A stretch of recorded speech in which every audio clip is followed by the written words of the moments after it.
जय श्री कृष्णा। राधे राधे। वृंदावन के लड्डू गोपाल के चैनल पर आप सभी लोगों का स्वागत है। और आज है परिवर्तनी एकादशी, वामन एकादशी। धर्मराज युधिष्ठिर बोले कि हे भगवान, भादो की शुक्ल पक्ष की एकादशी का क्या नाम है तथा उसकी विधि क्या है? उस एकादशी के व्रत को करने से कौन सा फल मिलता है, सो सब समझाकर कहिए।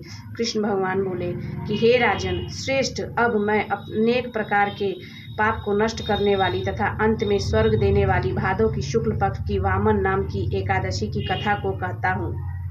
आप इसे ध्यान पूर्वक सुने।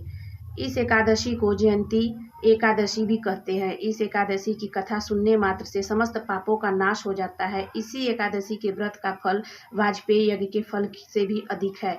इस जयंती एकादशी की कथा से नीच पापियों का उद्धार हो जाता है। यदि कोई धर्मपरायण मनुष्य एकादशी के दिन मेरी पूजा करता है तो मैं उसको संसार की पूजा का फल देता हूँ।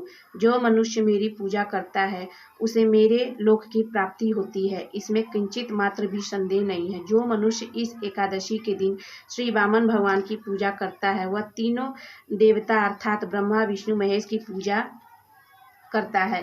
जो मनुष्य इस एकादशी का व्रत करता है उन्हें इस संसार में कुछ भी करना शेष नहीं रहता।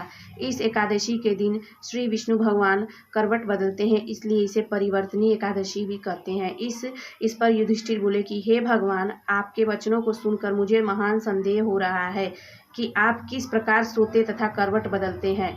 आपने बलि को क्यों बांधा और वामन रूप धारण करके क्या लीलाएं की?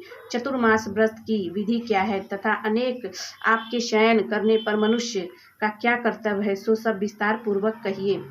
श्री कृष्ण भगवान बोले कि हे राजन, अब आप पापों को नष्ट करने वाली कथा का श्रवण करें। त्रेता युग में बलि नाम का एक दानव था। वह अत्यंत भक्तदानी, सत्यवादी तथा ब्राह्मणों की सेवा करने वाला था। वह सदैव यज्ञ तप आदि क्रिया करता था। वह अपनी भक्ति के प्रभाव से स्वर्ग में इंद्र के स्थान पर राज्य करने लगा।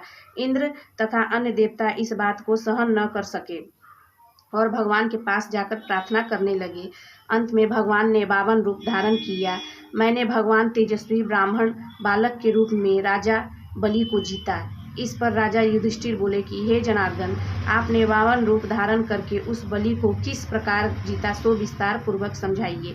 श्री कृष्ण भगवान बोले कि हे राजन, मैंने 52 रूप धारण करके राजा बलि से याचना की कि हे राजन, तुम मुझे 3 पग भूमि दे दो, इसमें तुम्हारे लिए 3 लोक दान करने का फल प्राप्त होगा। राजा बलि ने इसे छोटी सी याचना को स्वीकार कर लिया और भूमि देने को तैयार हो गया। तब मैंने अपने आकार को बढ़ाया और भूलोक में पैर, भुवन लोक में जंघा, स्वर्ग लोक में कमर, महल लोक में पेट, जन लोक में हृदय, तप लोक में कंठ और सत्य लोक में मुख रखकर अपने सिर को ऊंचा उठा लिया। उस समय सूर्य, नक्षत्र, इंद्र तथा अनेक देवता मेरी स्तुति करने लगे। उस समय मैंने राजा बलि को पकड़ा और पूछा कि हे राजन, अब मैं तीसरा पैर कहाँ रखूं? इतना सुनकर राजा बलि ने अपना सर नीचा कर लिया। उस शीश पर मैंने अपना तीसरा पैर रख दिया और वह भक्त दानव पाताल को चला गया। जब उसे अत्यंत विनीत पाया तो मैंने उससे कहा कि हे बलि, मैं सदैव तुम्हारे पास रहूंगा। भादो के शुक्ल पक्ष की परिवर्तनी एकादशी के दिन मेरे एक प्रतिमा राजा बलि के पास रहती है और एक क्षीर सागर में शेषनाग पर शयन करती है। इस एकादशी को विष्णु भगवान सोते हुए करवट बदलते हैं।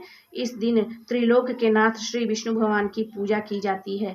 इसमें चावल और दही सहित चांदी का दान किया जाता है। इस दिन रात्रि को जागरण करना चाहिए।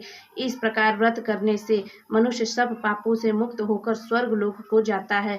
वह स्वर्ग लोक में जाकर चंद्रमा के समान सदैव प्रकाशित होते रहते हैं। उनको इस लोक तथा परलोक दोनों में यश मिलता है। जो इन पापों को नष्ट करने वाली कथा को सुनता है उन्हें अश्वमेध यज्ञ फल का ही मिलता है।